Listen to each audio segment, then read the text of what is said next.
And now, Sonny Carolla reads a tweet from James Woods. I'm sure hubby took a nice long vacation to Iceland. He's not that stupid. Pocahontas is sure to be on the warpath tonight. Now, back to the Adam Carolla Show. Charlie Kirk is back in studio. Charlie's founder and president of Turning Point USA, also has himself a book that is coming out, available March 3rd. You can pre-order it now on Amazon. The MAGA Doctrine, the only ideas that will win the future. Charlie Kirk. Some people say MAGA. I say MAGA. This is the great debate that's happening. I feel like phonetically it's kind of MAGA, but what do you think? So I asked the president, and he said it's MAGA. Like magazine. Right. Like magazine. Why do people keep saying MAGA? I don't, I would say MAGA, like it's magazine. Funny. Don Jr. at times will say MAGA. And I say, for it to be MAGA, it'd have to have an H on the end. Right. MAGA. Right. Right. I think it's MAGA, like magazine. See, here's my thing.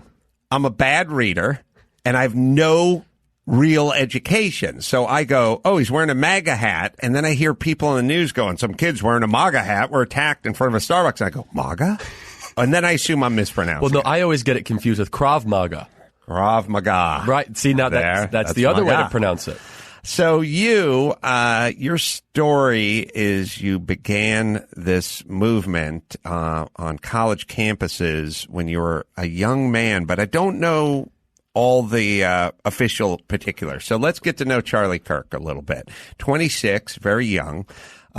You grow up in what manner, wanting to be what? In what kind of environment? So I grew up in the suburbs of Chicago. You and I both have something in common. We didn't go to college. Mm-hmm. Well, you went for a little bit, right? I got into college. I never actually enrolled. So I took a couple courses online, throughout and walked away. Were you a person that knew what they wanted early? I thought I knew what I wanted. I thought I wanted to go to West Point, and I never got in, which was the best thing that never happened to me.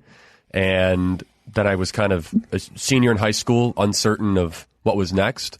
And I always had a passion for politics and started in a direction where I had no experience, no money, no idea what I was doing, but a fair amount of passion and fair amount of energy towards it, and ended up working out. What was the West Point dream or notion? I still love my country, obviously, and it was in a lot of different ways kind of framed as one of the most difficult places to get into and something that always appealed to me in a variety of ways. And I got nominated by my local congressman.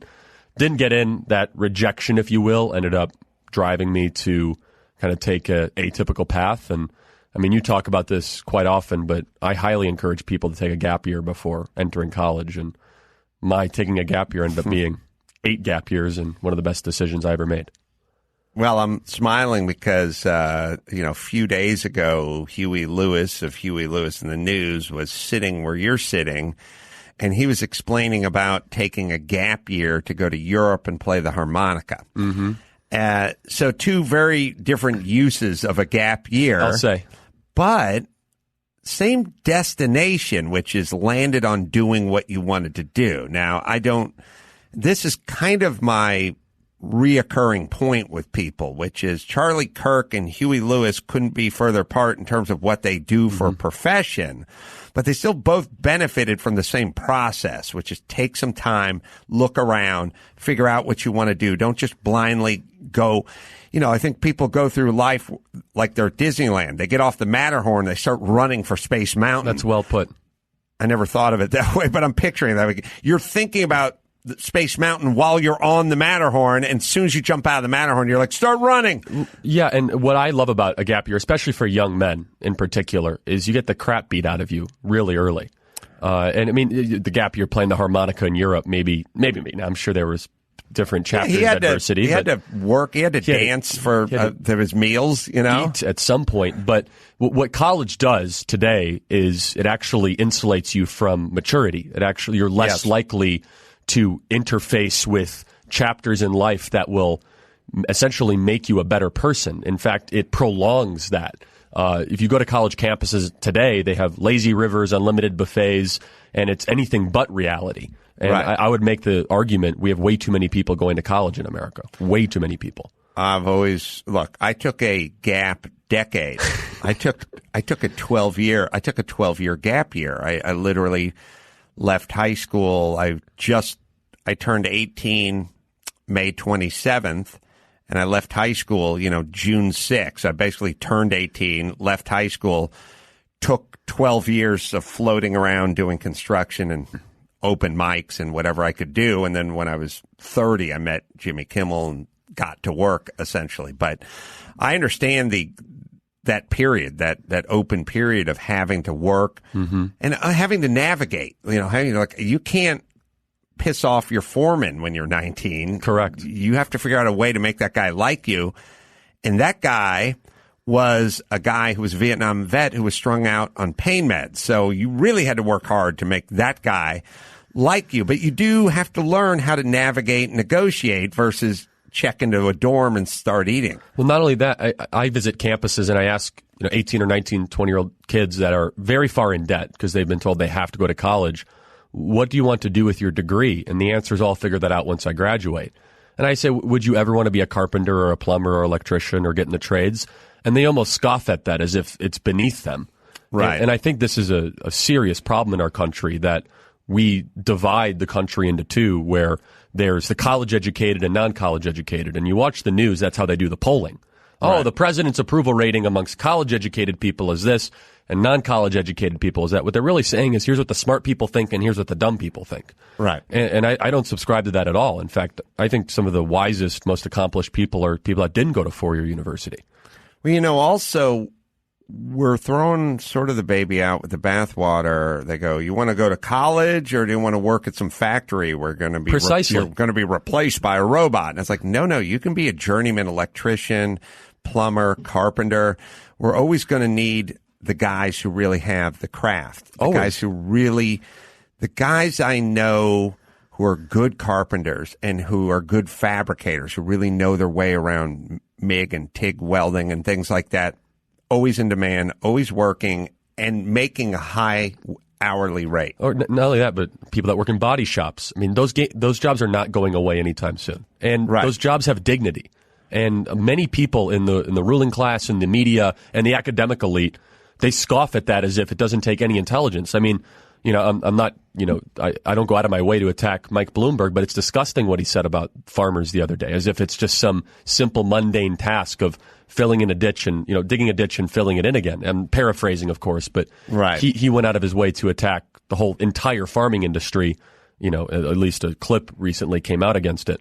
And so, look, I think there's a broader problem here where we have hyper-educated individuals with no skills at all by the time they're 22 or 23. They've been taught to hate our country, and they're very far in debt. It makes a perfect socialist voter. Well, I think there's a danger in it's sort of when it's like when you get too many lawyers.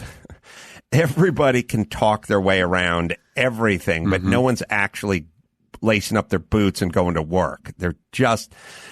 You can leave college with a vocabulary and with an arsenal of being able to argue and talk your way around anything or any subject, but it still doesn't make you happy and it still isn't getting the job done. Correct. And most of the guys I know in the trades, they're not into talking, they're into doing.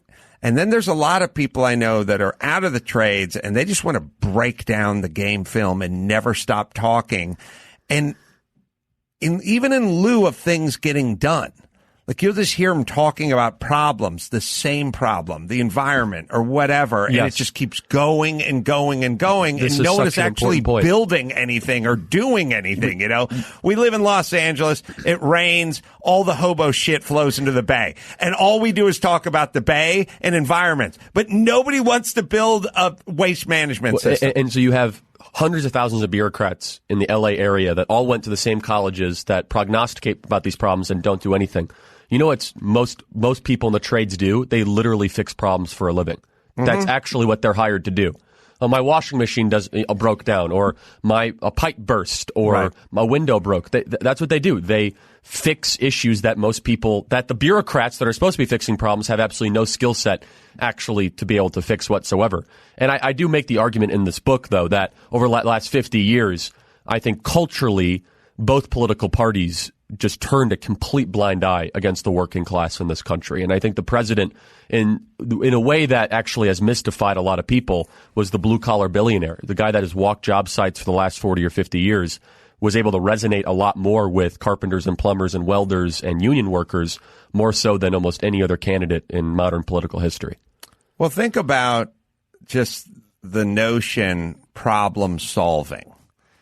Problem solving never historically meant sitting down and talking about something. It meant there's a hole in the dike and we got to plug it, or the water wheel's not turning and we can't grind any more grain into flour. You know, a war has broken out and we need to mechanize.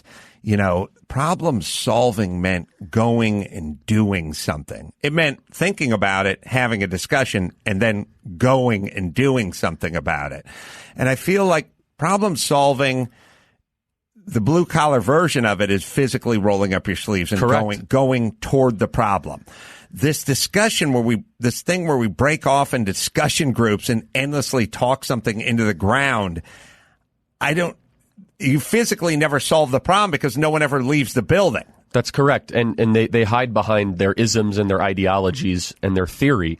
And there's a lot of, and I loved your commentary previously where you said we're going to talk ourselves into absolute oblivion of what's the actual policy. There are real issues in our country. And I loved your commentary that you said on Tucker Carlson about the homeless problem in Los Angeles and California, which is real. And you made a very wise point, which is the politicians don't care because they can't tax the homeless population because they don't have any money. Well, people think that's cynical, but I think it's true. I don't see any evidence to think the otherwise. They want money. Well, but what the politicians care about the needs and wants of Silicon Valley because they're a wealth machine for the ruling class.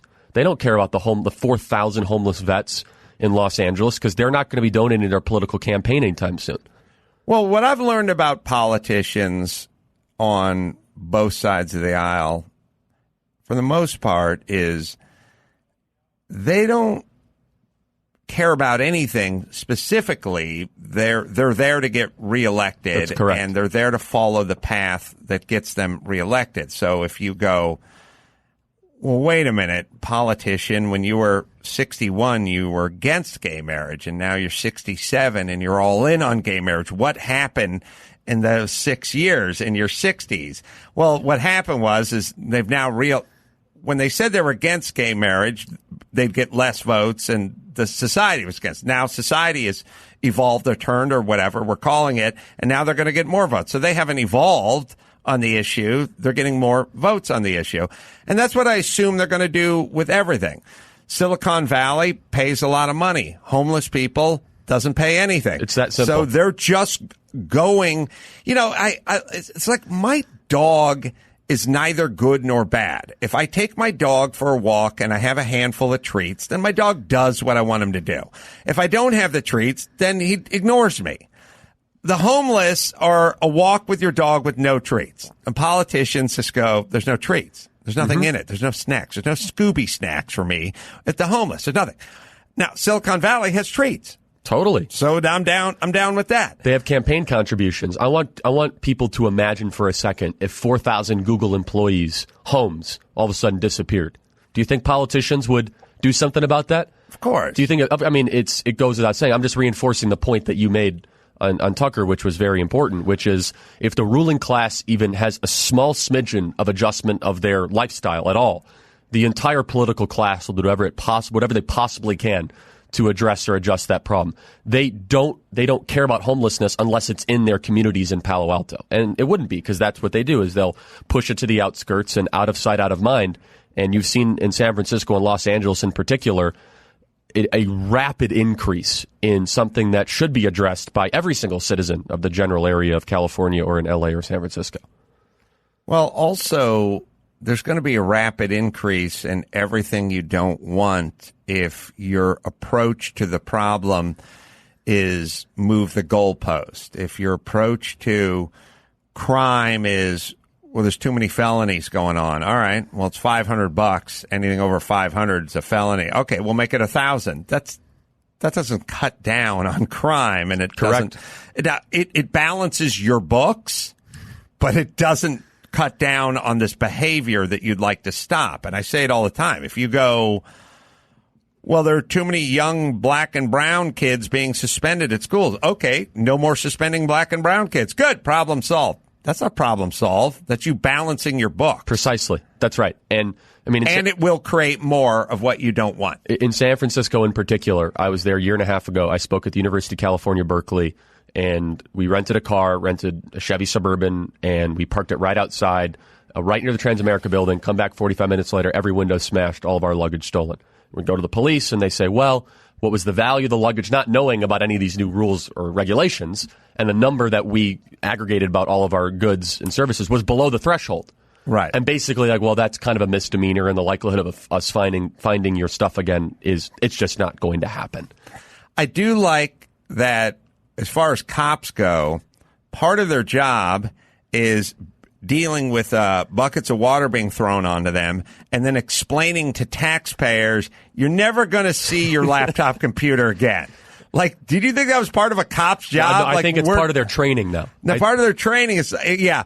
Oh, there must be a thing. Like, there must be that, you'd see those seminar. Yeah. You see those Clint Eastwood movies. No, I'm picturing this. When I was a kid, I'd see those cop movies and it had the guy and the thing would spring out and it'd be the woman with the guy holding the gun next to her, and then there'd be the clerk from the shopping market would spring up and you'd hold the gun at him, and then the guy with the mask on and you'd fire at him. They must have to do that now with kid comes. They stole my computer. Sorry. No can do. Charlie Kirk got his luggage stolen. Sorry. We're not going to be looking for that. That's right. And they go through the 5 points that you have to make. First, empathize with them. Right. And then tell them, I'm sorry, sir. I have luggage as well. My They're children have a computer. Yeah. Right. Yeah, I know. Cops just have to tell you, no, we're not going to do it. Now, it's all unintended consequences. And I always tell people the guy who got shot in Pasadena is because a guy said someone stole my computer and he had a gun. Mm-hmm. He didn't have a gun, but the guy who got his computer stolen wanted the cops to look for it. Mm-hmm. That's and right. And the cop shot the guy. Well, and look, we know how to address crime. It's not any mystery. In New York City, and Bloomberg did a pretty good job of it, continuing the Giuliani policies. And now he apologizes for what he did right. But the little things in New York actually mattered, which was they're not going to allow vandalism. They're not going to allow outward vagrancy. If you find a homeless person, bring them directly to a homeless shelter. And over the last 8 years, the tolerance of the little things in New York, you've seen crime skyrocket. And in San Francisco as well, there's this belief system, mostly on the left, that if you decriminalize it, all of a sudden, like you said, it cooks the books. Like, oh, yeah, crime's going down.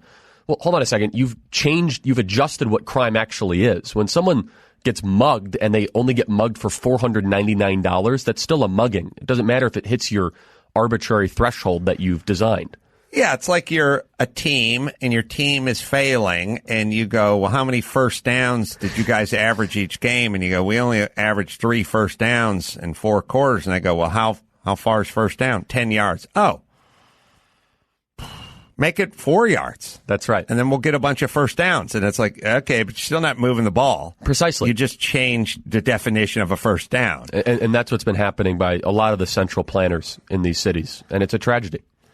Yeah, there's a part that I'm very interested in. I'd be interested in your take on this. So I sit around and I watch the debates and the shows and then listen to the news, and I see Bloomberg and they talk about stop and frisk, and it's stop, talk, and frisk. It's not just stop and frisk, but they leave out the part that's sort of convenient or inconvenient to their narrative. But okay. So then Bloomberg has to apologize for continuing the stop and frisk. And I'm always interested from a psychological standpoint where people are going, this is a racist policy, and lots of brown and black people were detained or inconvenienced or stopped and blah, blah, blah. And they just keep going. No one ever says, well, what do you think Bloomberg was doing? Like, do you think he's a racist? Like, do you think his plan was randomly stop young black men in high crime areas because he does not like young black men? Bingo. Is that what he's doing? Or do you think he's trying to do something that his motivation is to see if he could get guns off the street, but this is the way it manifests itself? I mean, let's at least identify what's going on here. The news is not interested in identifying what's going on. Let's go a layer deeper, though. And Bloomberg has nothing to apologize for what he did in New York with stop and frisk, because who were the people that were being arrested and the guns being confiscated? Who were they killing? Other people. Other black people, precisely. The black crime rate went down dramatically because of that policy that was enacted. Yes, I agree. What I'm saying is I could never do one of those news roundtable things on MSNBC because while everyone was calling him a racist, I'd go, yeah, but fellas, he was trying to save some black lives. Can we at least agree? Oh, of course he did. And that's the point, is that he can actually point to Harlem and saying Harlem was a safer neighborhood and more black kids were able to go to school because of a policy you're calling racist. And the point is this, is that first, one of the lies about stop and frisk is that there was not just cause. And this was talked about in the courts, and eventually some courts eventually struck it down. But the arguments defending the policy of stop and frisk were, no, there was reasonable cause, such as an individual at 3 a.m. getting out of a car wearing explicit gang colors in a neighborhood that is occupied by a different gang. Okay, I think if a police officer is driving by and sees that, all of a sudden, well, okay, I think it's worth stopping and talking to that individual. Why are you at 3 a.m. in this neighborhood, and what are you doing? Well, here's where I'm at. I don't think there's anything for Bloomberg to just be generically racist. I tend to agree with you. I'm not hurling that accusation. I know. What I'm saying is he doesn't profit. He doesn't get reelected. He doesn't anything on just being racist for the sake of being racist. Now, he is trying to decrease gun violence, and in the execution of decreasing gun violence, you're stopping disproportionately a group of people who is also disproportionately represented as the trigger men in the gun violence situation. So there's a kind of a catch-22 math for Bloomberg, which is, well, if we want to stop young black men from getting shot, we're going to have to disproportionately stop young black men who are getting out of the car with the gang color. So I get it. I understand it completely. I'm like, oh, yes, that's what he did. And then people have this mentality of like, but if a couple of innocent people are detained, it's worth it. That's what I'm saying. And the other aspect of it is, you take the left's argument, which is to decriminalize and do nothing. The result in New York has been, ever since they've discontinued that policy, is more black kids are going to die. Of course. And then my next thought is, all right, now let's get down to the street level. The cop. Cop is not into opening oysters that have no pearls in them. If you're a cop and you stop a guy, you're stopping him because you want to find a gun, or you want to find some contraband, or you want some. That's what you're doing, and you have training. Mm-hmm. You've been on the streets. I trust your judgment. You're not just finding. It's not like, oh, it's noontime and Byron Allen is wearing a festive leisure suit and he's walking down the street. Let's go fuck with him. Mm-hmm. I don't feel that's what you're into. And also, you're not going to last very long if that's your thing.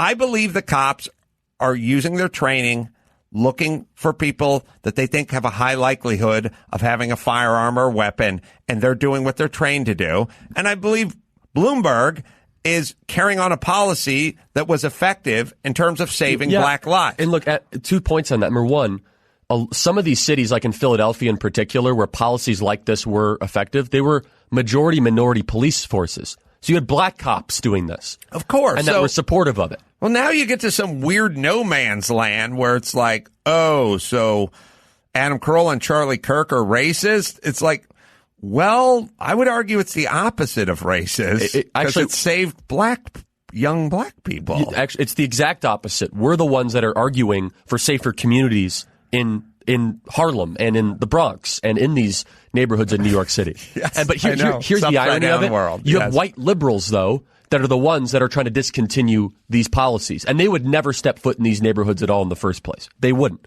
Oh, yeah. And you actually look in the communities when these were enforced, it was black pastors and black business people and black families that were begging the Giuliani and the Bloomberg, mayoral administration, please clean up our streets. And Adam, you lived through it. You know better than I ever would. But New York in the 80s and 90s was crime infested. Real estate values were nowhere near, where they were in the 2000s or early, 2000s post 9/11 recovery.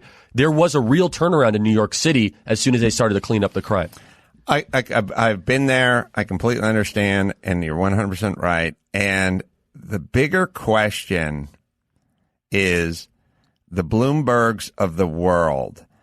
I feel like they need to own it. I totally agree with you. Distance themselves from it. Once you start backpedaling, you start tumbling like a snowball down a hill. Bloomberg should just go, yeah, I continued a policy that saved more black and brown lives. Yes, I did. Were there people pulled over who were completely innocent and stopped and frisked? 100%. There's no other way it can go. You try to explain to me a policy that doesn't work that way. Of course, nothing's 100%. But by and large, we saved more black and brown lives. So, and here's an argument, and it doesn't work perfectly, but it works. You and I get stop and frisked every time we go through an airport, every single time. Yeah, we know the rules. We don't bring weapons, right? But 6,000 Americans every year don't. 6,000 Americans get stop and frisked at airports, and they get detained, and they didn't follow the rules. They might have forgot they had a weapon on them. Maybe some of them didn't. But The point is this: why do we not challenge it? Well, because there was a tragedy that happened in the early 2000s, and we made the agreement as a society, not everybody, but most, all right, we're willing to sacrifice our freedom and liberty and spend another hour and a half at the airport for the safety of an aircraft and the assuredness. No, I agree. You get the analogy. I get it. No, listen, I've heard like Dennis Prager talk about it, and the people go, well, it's not the same because you don't have to fly. Well, in 2020, you pretty much do if you're going to have any kind of life at all. I agree. In the United States, number one. Number two, look, you choose to live in the city, and it's a high crime city, and you choose to walk around at night. That's the same as choosing to fly to me. It's like if you want to live out in the sticks, so be it. If you're going to live here, this is what's going to, the high crime area of the city is essentially the airport. That's right. And you can go, why do I have to take my belt and shoes off? Because you're using the airport. Mm-hmm. All right. So, Charlie, we're simpatico on Stop and Frisk. I'm very numbers and results oriented, and anything that saves lives. Also, if someone is inconvenienced and or more than inconvenienced, it still pales in comparison to saving a life. So to me, that's the ultimate. I couldn't agree more. It's weird to me that when people make these proclamations where they go, look, if one child goes to bed hungry, it's a failure. If one child doesn't get a world-class education, I go, oh no, that is a huge victory if one child doesn't go to bed hungry. Like, I'm just pure numbers. And I was talking to Andrew Yang the other day, and I appreciate him because he's a numbers-oriented guy.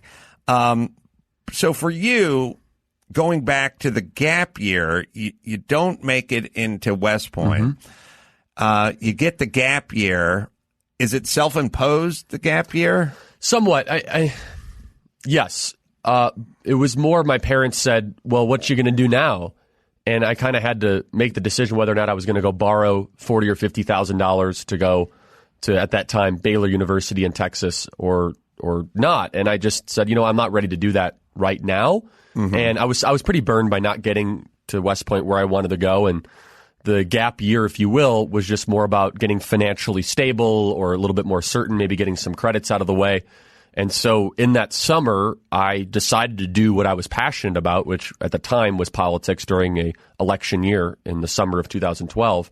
And it just kind of took a life of its own, whether it be writing columns. And eventually I started this organization, Turning Point USA, which has grown and rather nicely over the last couple of years. We're in our 8th year now on high school and college campuses. And it ended up being a very, very good decision, not going to college, learned a lot. And it was something that obviously it wouldn't have happened if I would have taken a more traditional route. Yeah, it's the more time I spend on this planet, the less I'm into college and the more I'm into just sort of living experiences, repetition, execution. The conservative point of view and the conservative life, it's funny because there's so much stigma attached to it that is fairly unnecessary in my point of view. Like, I know your Dennis Pragers of the world. There's no reason to graft on a whole bunch of extra motives to his conservative life. He has views. They're biblically based. He's a conservative person. He's conservative, I'd say, in many facets of his life. Financially, he's conservative. He doesn't splurge on expensive sports cars and stuff. And then he has views that are generally views that everyone had 50 years ago in this country. I'm not sure why it's important to graft on all the accoutrements of hatred and bigotry and homophobe and xenophobe and all this stuff to him. It feels neither here nor there. If you live in this country, Dennis Prager's the least of your worries because you'd want him as a neighbor. He pays his taxes. He might be the nicest person. Maybe one of the nicest people I've ever met in my life. In the sort of spectrum politically, Prager's one of the nicest people I've met. Tucker Carlson is one of the nicest people I know. Andrew Yang is a very nice person. And Jimmy Kimmel's a very nice person. I'm not sure where all the calorie burning is going on, labeling everybody. Doesn't feel productive to me. I think there's one commonality between those four people, which is they're not afraid to make a joke about themselves or have their boundaries or their worldview pushed. I think that says something, though, and I think both sides, the extreme right or the extreme left, they have zero tolerance for any sort of self-criticism or self-deprecation. I think that's a great test for what true tolerance is. Self-deprecation, 100%. And I think if you're not allowed to make a joke about yourself, and Dennis makes jokes about himself all the time. I mean, that's part of his shtick. Tucker the same way, and from my understanding, Andrew Yang as well, and Jimmy obviously, one of the greatest talents of our time. But I think if you take yourself too seriously, whether it be on the far left or the far right, you're not willing to actually have a discussion about what you actually believe and why you believe it. I have a thought about. I get what the news outlets are doing. They're trying to agitate and then get eyeballs. I'm not sure what's in it for the people. I'm not sure why we bite on the shiny, jingly. We're all like big mouth bass that are just see something shiny. That's well put. Above us, and we dart at it and we just bite it, and then the hook gets set, man, and now you're kind of screwed because you're being reeled in. What's the dynamic where everyone's biting on everything? Well, it's worse than ever, and it's self-reinforcing in social media. And I did something recently. And that I highly recommend, which is I deleted almost all of my social media from my phone. And I still have Twitter. I do a lot of Twitter, and my team manages my Instagram and my Facebook, and I'll outsource what's posted on there. But it's amazing how if you're not looking at the news through a self-designed algorithm from social media giants that, this is exactly what you need to be looking at because you've already subscribed to these 50 different channels. I think it actually can liberate your, how you look at the other side and how you look at information. Because it seems as if there's an outrage cycle that exists where people on the media side or people on the far left or media side just always want to just get the next big story. And to your using analogy, the bass make a lot of sense. But I think it's troubling when individuals spend so much time on social media only listening to sources that self-reinforce their own worldview. And I make the argument it's far worse on the left than it is the right. I think that conservatives, by definition, because they go to universities or they do turn on the media, they do hear the other side more than traditional liberals do. Oh, well, the thing about the liberal versus conservative, it's a couple things. There are statistics that maybe out of the 20 major news outlets, 17 or 18 of them are considered left-leaning. That's a statistical fact. But if you want to just sort of break it down into a back to the airport, going back to the stop and frisk at the airport, every airport you travel through in the country has CNN showing. None of it has Fox showing. So just for that reason alone, just that one example, nationwide at this place that everyone travels through or visits, the airport, they're showing CNN at the bar, they're showing CNN at the terminal, they're showing CNN everywhere, which is, you can say, well, I don't listen to it. I have earpods and I listen to a podcast. That's fine. But if you want to know how our country's media leans, it's not half the airports are Fox and half are CNN. It's 100% of the airports are CNN. So you're going to be exposed to more CNN just through osmosis and more of those ideas. LA Times is liberal, New York Times.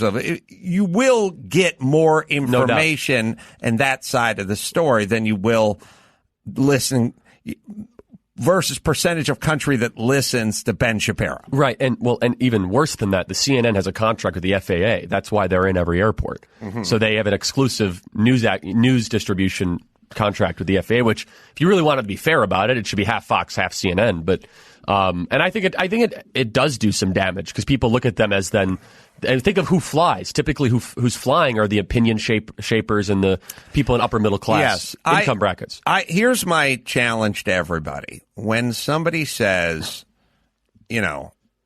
on the right and the left, like where they go, this Mitt Romney, he said he takes women and puts them in binders. You know what I mean? Or he's taking kids at the border. Trump is, and he's locking them in cages. I always think, well, what's in it for him to do that? That seems like a wildly unpopular activity.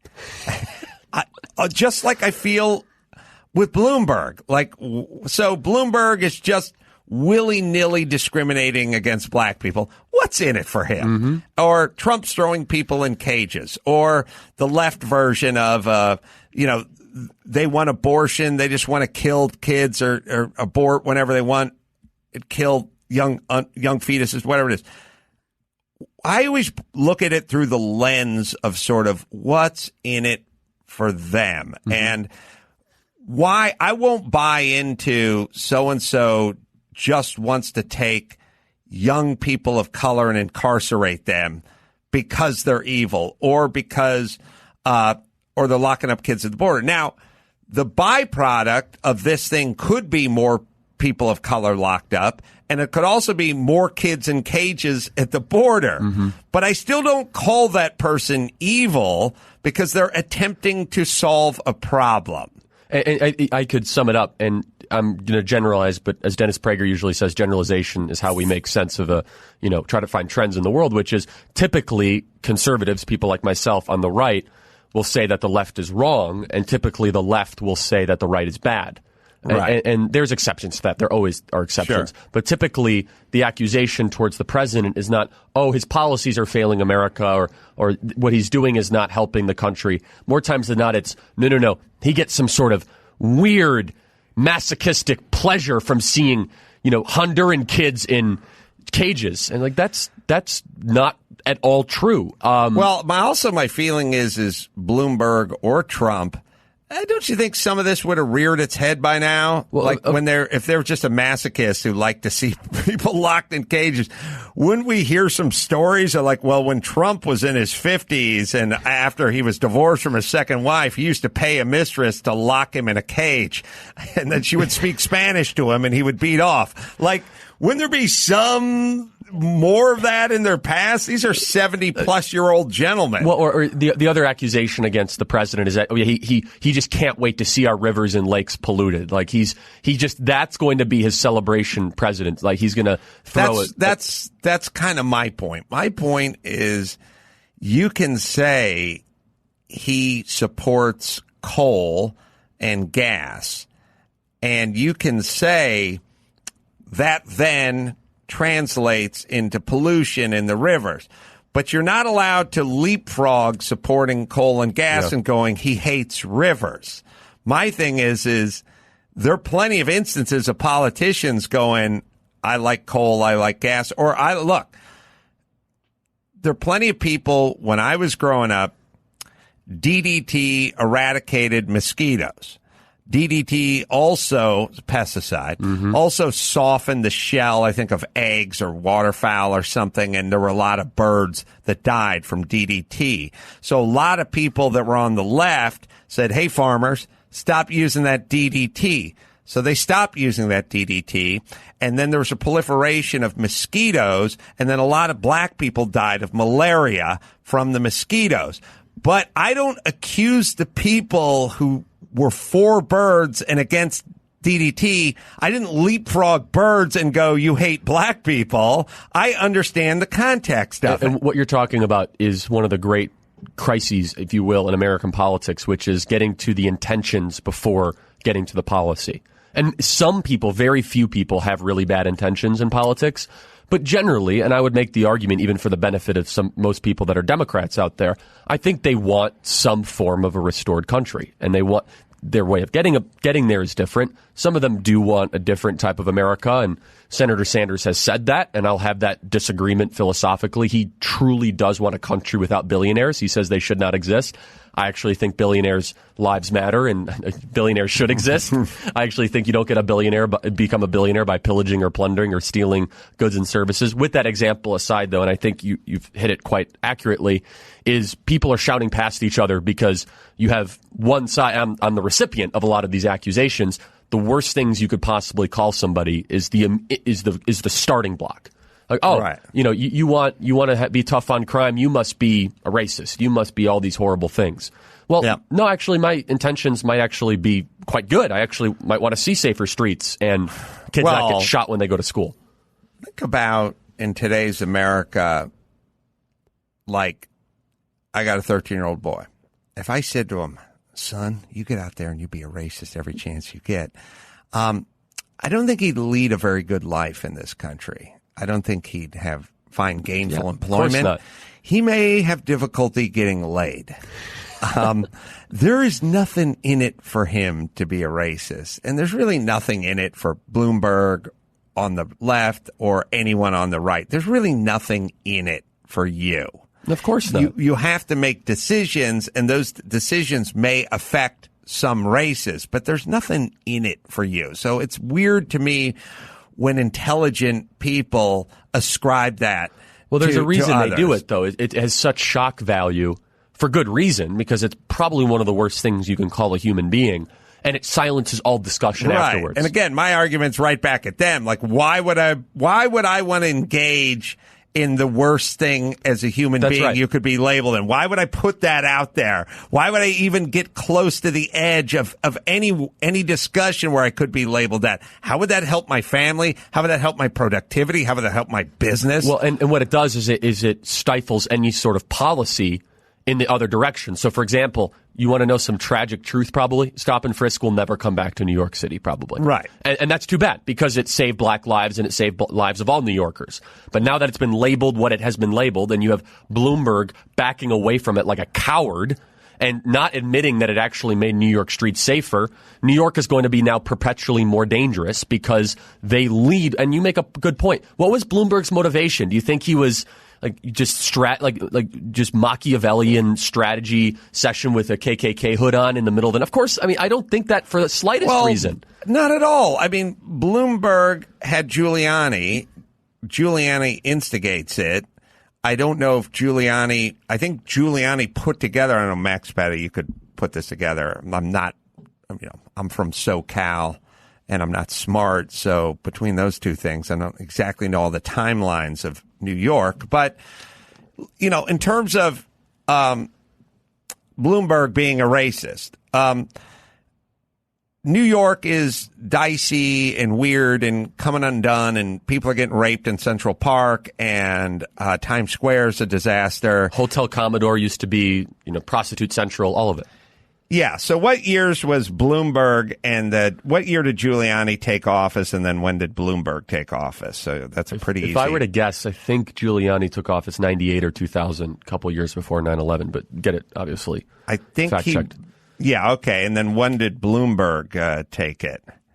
So when did Bloomberg and Giuliani? Come on, use your computer, Max Baddest. It's going to take 10 seconds. All right. Giuliani is 94 to 01. 94 to 01. Okay. So he started transforming Times Square and all that kind of stuff in 94, and stop and frisk was a lot of it. That's right.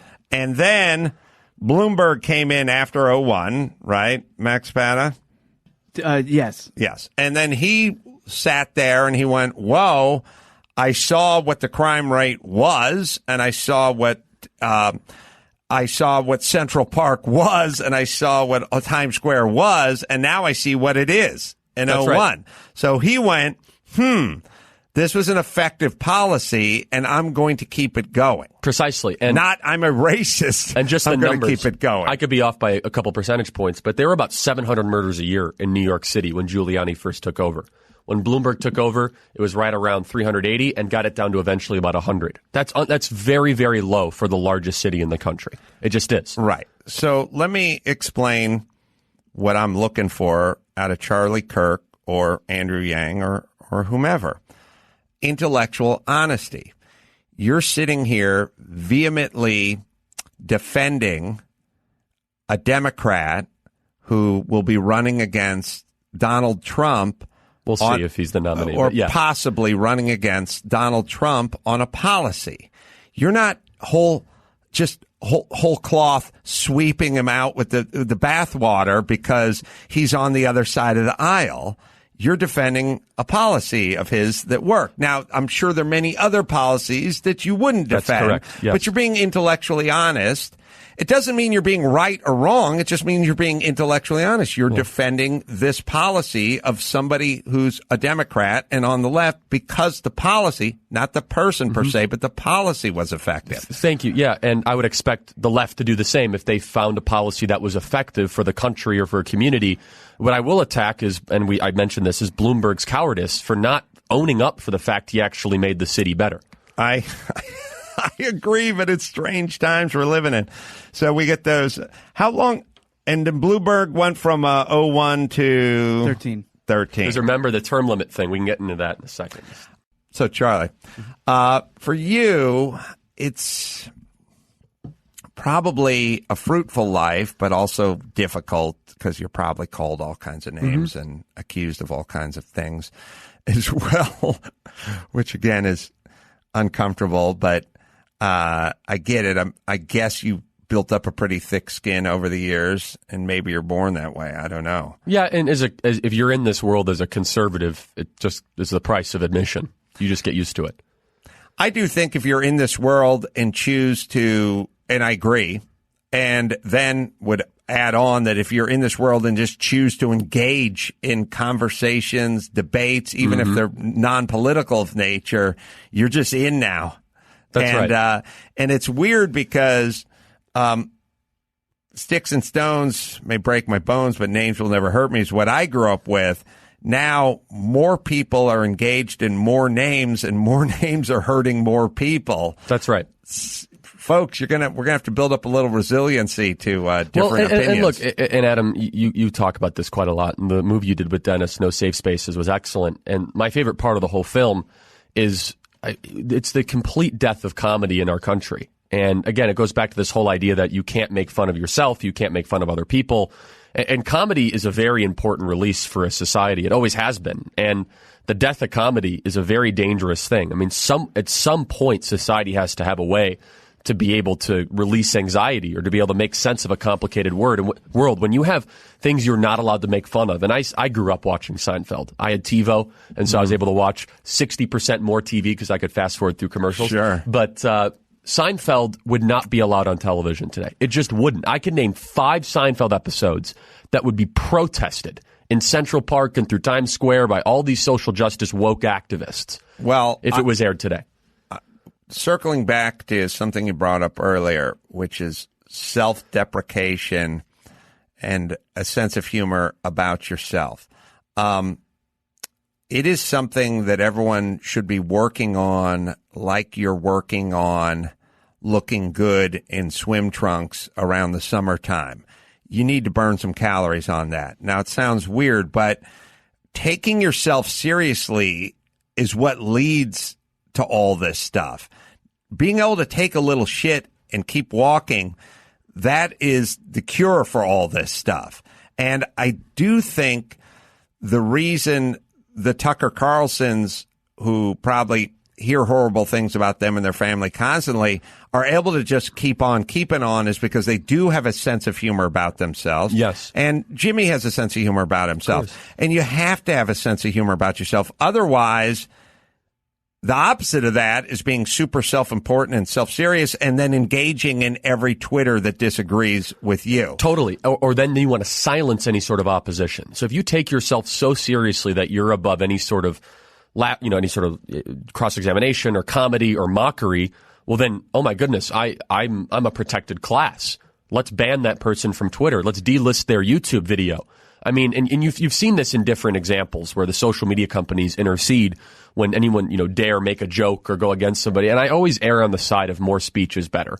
And even if it's off color or if it's offensive, we're not really supposed to be the umpires of speech in society. It's not what we're supposed to do. We're just supposed to allow people to say what they want to say as long as they're not directly inciting physical or violence against another group or individual. And the self-deprecation part is so important. And the president, for all of the things he gets hurled at him, he can make fun of himself, and his best moments, I think, are when he's self-deprecating. Like, for example, they said, what's your favorite color? He says orange. It's like, you get it. I mean, no, I roasted him on Celebrity Apprentice. That was one of the last things I did on the finale. When was that, by the way? Finale, Celebrity Apprentice, for me, roasting Trump probably would have been 2011 or something in there. But he took it well, didn't he? Yeah, but 2012. I was 2012. I was worried about. He was standing right in front of me, and I was making fun of him, and it was pretty roasty roast. I know how to roast people, and I thought good note to go out on. Everyone, please adopt that. Don't take yourself so goddamn seriously, please. Charlie Kirk, the MAGA, not MAGA, the MAGA doctrine, the only ideas that will win the future. It's out March 3rd, pre-order now on Amazon. And the podcast, Charlie Kirk Show as well. New episodes every week on Podcast One and Apple Podcasts as well. And shoot him a tweet at Charlie Kirk 11. Am I missing anything, Charlie? That's perfect, Adam. Thanks for having me. Thank you for coming back. And, look at Podcast One over here. Sonny told me that I should give people a heads up on his podcast. What the hell's Sonny's podcast called, Chris? Do we know? Something? Nothing? You have it in your hand somewhere. Sonny's podcast, Fantasy BS, today, talking about the fight this weekend. All right, so check that out. And also check out Trisha Paytas. Oh, she was on there. Catch up with her on Podcast One as well. Until next time, Adam Carolla for Charlie Kirk saying mahalo. Follow the Adam Carolla Show on Twitter at Adam Carolla.